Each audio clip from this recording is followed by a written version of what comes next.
तो मान लीजिए पति पत्नी में किसी भी तरीके का डिस्प्यूट हुआ तो सबसे पहले पत्नी क्या करती है, पुलिस को झूठी सूचना अगर किसी भी तरीके से देती है दोस्तों। और इसको साधारण शब्दों में, अगर कोई धारा में क्या व्यवस्था की गई है कि अगर कोई व्यक्ति किसी लोक सेवक को तीसरे व्यक्ति की गलत सूचना देता है दोस्तों, जिससे वो पुलिस वाला अपनी शक्ति का दुरुपयोग करे, जिससे उस तीसरी व्यक्ति को किसी भी तरीके की चोट पहुंचे या नुकसान पहुंचे दोस्तों।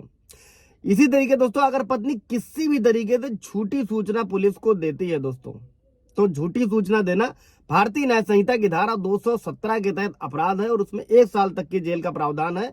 इसके अलावा जुर्माना भी लगाया जा सकता है दोस्तों, जिसकी कीमत 10,000 रुपए है दोस्तों। अगर किसी भी तरीके से पत्नी झूठी सूचना देती है दोस्तों, तो आप इस धारा का इस्तेमाल कर सकते हैं।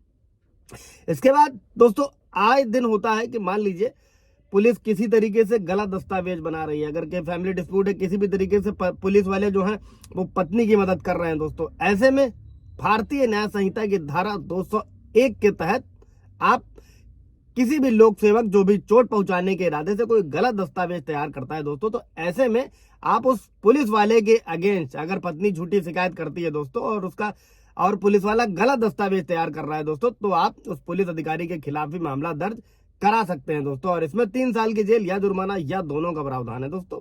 बेलेबल ऑफेंस है। तो दोस्तों इस धारा के तहत आप उस पुलिस वाले के खिलाफ भी रिपोर्ट करा सकते हैं दोस्तों। अगला कदम क्या होता है दोस्तों, जब भी किसी तरीके के झूठे मुकदमे दर्ज करा दिए जाते हैं, चाहे वो मेंटेनेंस के हों, चाहे वो 498 हो, जो आप भारतीय न्याय संहिता में धारा 85 है दोस्तों, और अगर किसी भी तरीके से पत्नी कोर्ट में गलत सबूत दे रही है दोस्तों, और आपको लगता है कि पत्नी आपके खिलाफ कोर्ट में या पुलिस स्टेशन में झूठे सबूतों का इस्तेमाल कर रही है दोस्तों, तो आप केस दर्ज करा सकते हैं पत्नी के अगेंस्ट दोस्तों। और धारा बीएनएस की धारा 229 में यह व्यवस्था है और 3 साल की जेल या जुर्माना या दोनों प्रकार से किया जा सकता है दोस्तों। तो ये होगा दोस्तों कि अगर झूठे सबूत है तो इस धारा के तहत कर सकते हैं। इसके बाद अगर पत्नी या उसके घर वाले किसी भी तरीके के पति या ससुराल वालों को धमकी देते हैं दोस्तों, तो धमकी देना भी भारतीय न्याय संहिता की जो नया कानून है दोस्तों 351 के तहत अपराध है दोस्तों।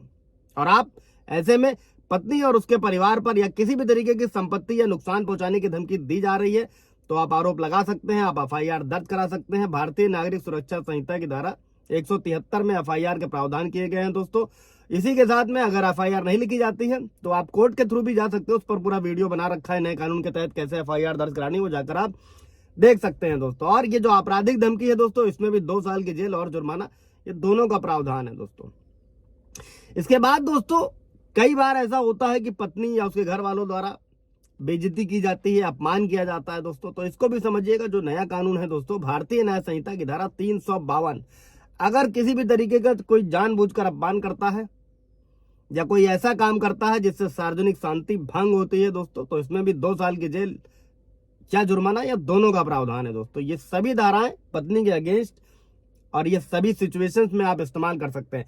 इसी के साथ में दोस्तों अगर आप निःशुल्क विधिक सेवा चाहते हैं और फ्री एडवोकेट चाहते हैं दोस्तों, तो आप national legal services authority NALSA की वेबसाइट पर जा सकते हैं, वहां पर ऑनलाइन अप्लाई कर सकते हैं दोस्तों, अगर आप पात्र हैं तो। इसके अलावा हर डिस्ट्रिक्ट में डीएलएफ का ऑफिस होता है, जिला विधिक सेवा प्राधिकरण, वहां पर जा सकते हैं और अपने लिए निःशुल्क विधिक सहायता प्राप्त कर सकते हैं दोस्तों। कोई भी पति अगर वो पात्र है तो इन सारी चीजों से रिलेटेड कोई सवाल जवाब होगा दोस्तों तो पूछ लीजिएगा। Thank you.